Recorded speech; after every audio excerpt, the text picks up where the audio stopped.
Балада дене қызуының көтерілуі не себепті? Дене қызуының көтерілгеніне жалпы негізі қуануымыз керекпіз. Себебі бұл біздің иммундық жүйеміздің іске қосылып, организмді защитаға, қорғаныс реакциясы ретінде бізде дене қызуының көтерілуі ол жақсы. Дене қызуының екі түрі бар. Бірінші қызыл қызба, красная лихорадка, және ақ қызба деп айтамыз, белая лихорадка деп бөлінеді. Бұл екеуінің айырмашылығы неде? Қызыл лихорадка кезінде бізде дене температурасының толықтай барлық жерде қызуын көтерілуі, яғни бастан аяққа дейін қызықтыруы. Бұл кезде қалай балаға көмек береміз? Жалпы дене температурасының 37-ден 38-ге дейінгі аралықта температураны біз баспаймыз. Себебі организм өзі күресіп жатыр. Иммундық клеткаларымыз іске қосылып жатыр.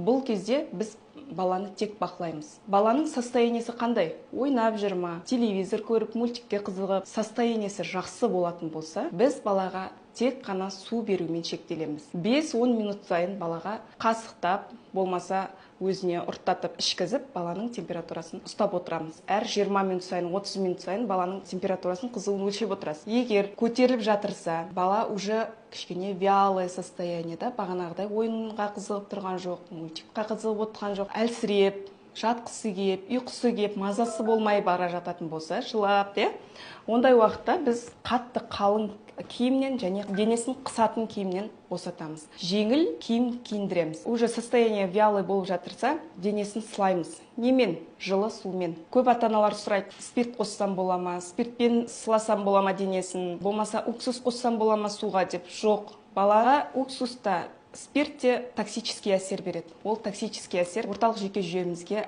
бірден баланың әсер етеді. Кәдімгі спирттік өнімдер қолданған кісілерді көрсеңіздер, масайып, сөйтіп тұрады, ол сол сияқты бұл балаға да сондай әсер береді, токсикалық әсер береді. Сондықтан тек жылы сумен, комнатный емес, салқын емес, жылы сумен ватный дискіні алып, құлақ асты, мойын, қолтық асты және шабаралық бездерді. Неге бұл жер?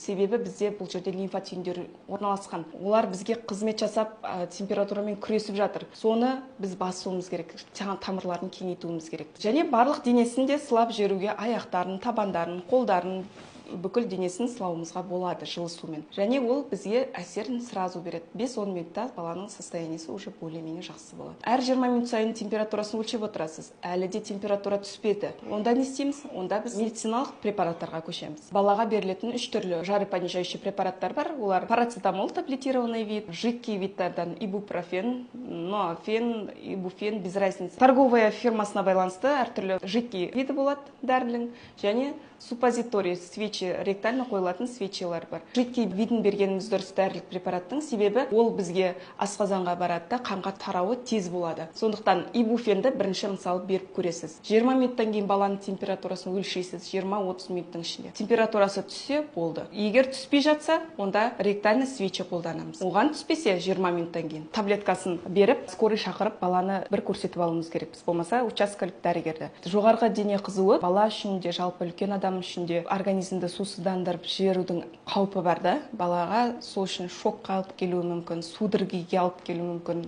тырысып денесі. Сондықтан дәрігердің де бір бақылауы керек болады.